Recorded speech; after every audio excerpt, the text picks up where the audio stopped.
First, let me just say I'm so honored to be here. McQuaid is so special, not only to myself, but to my family. My brother was class of '93. And again, this is just a wonderful, wonderful evening. Thank you so much to the Hall of Fame committee, to all the other inductees this evening. It's an honor to be here sharing this evening with you guys. Congratulations to you. Matt, we've come a long way from St. Thomas More, buddy. You're doing a phenomenal job, and thank you for everything you're doing, not only for me now, but in the future. Some teachers that I would like to say thank you to: Mr. Jerome, Mr. Turk, Mr. Trauma, Mr. Williams, good old Mr. Countryman. Mr. Sprague, where are you, buddy? Yeah, man. I passed his math class by this much. Mr. Cavacos, Mr. Pertel, and the list goes on, and they can all tell you I was a hell of a lot better at hitting a baseball than passing their classes. But thank you for being so patient with me, with all my issues that I had with school, to get through here and be so prepared to get to the University of Miami. I couldn't have done it without you guys. In receiving an award like tonight, I think back to where my baseball career actually started. And Coach Bailey, you were the one that got me going. And when I was 12 years old, I had the privilege of meeting him. His stepson was on my 12-year-old all-star team. And when I hit a slump, my dad begged him to give me hitting lessons. Went down to the college and at MCC, and that's when our journey began. We used to hit thousands and thousands of balls in a barn when it was 4 degrees outside in my backyard. Over at the college, we hit more balls than any of you people could even imagine. So thank you very much. And you taught me so much more than to go the other way and to get around a ground ball. You taught me everything it was to be a baseball player and to be a man. Thank you. Love you.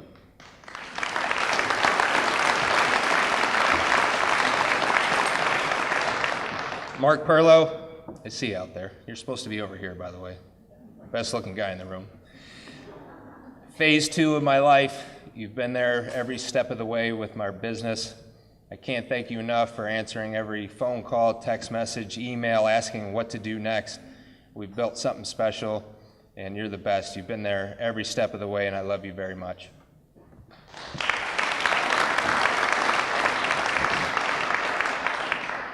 Now the hard part. In this gym, I was right over there, right where the new designs are, and Weedy, you were right over there. The first day of our varsity tryout, you were a senior, I was a sophomore, and there was about 30 other guys this way. We were playing catch, just doing everything Coach Bailey taught me to, move my hands, move my feet, and Mike Fennell was standing right here with this flow of sick hair coming out of the back of his hair, or back of his hat, with forearms like this, all 6'4" of them. And he said, "Everybody stop what you're doing. You two guys keep playing catch." So we just kept going. And he said, "That's how we play catch here at McQuaid." And ever since that moment, he and I connected. There was a charismatic way about him that if he walked in this room, he'd have all of you wrapped around his finger. He was one of the most amazing men that I've ever met, not to mention what a phenomenal coach he was. He taught me more about life than he really did baseball. But the one thing with baseball he did teach me was I could do it. Mr.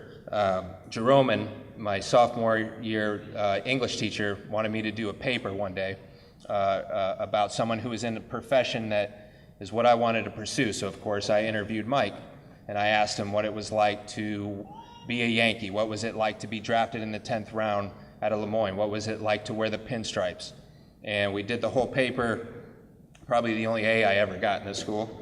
And at the end of it, I said to him, "Do you think I could be a pro baseball player?" And without hesitation, in that high-pitched voice he had when he got excited, he said, "Yeah."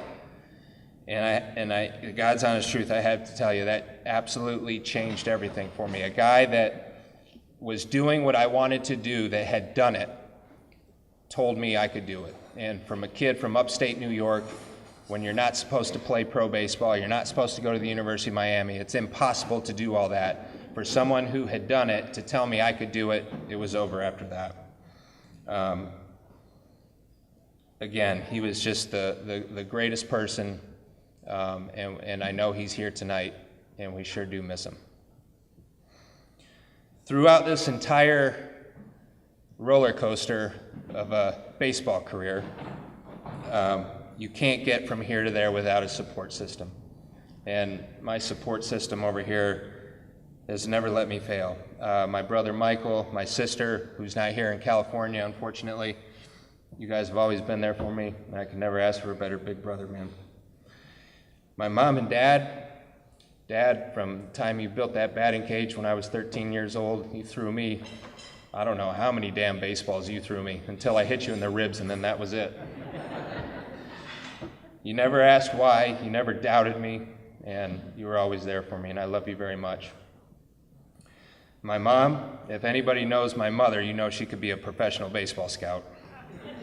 There's a running joke over at our facility, Tony, that if I decided to shut the whole business down and make a comeback, everybody would say, "What are you, nuts?" except you. You'd say, "Go get him, you're gonna make it." Your endless support has never wilted. You were there for me from Penfield Little League to McQuaid, to our trips up to Buffalo, to all the recruiting trips, to the U, to drinking beer in Fort Wayne, Indiana with a bunch of minor league guys that had no money. You've always been there, and I love you so much for it. And last but not least, my beautiful wife, Morgan. You're the best thing that ever happened to me. I love you so much, even though you never saw me play an inning of baseball. Now you'll know at least I was kind of good when I tell you I was good. You're the greatest thing that ever happened to me, like I said, and you're a wonderful mother. And to the little doodle, Dax, can't wait to see you in the black and gold one day. I love you very much. And again,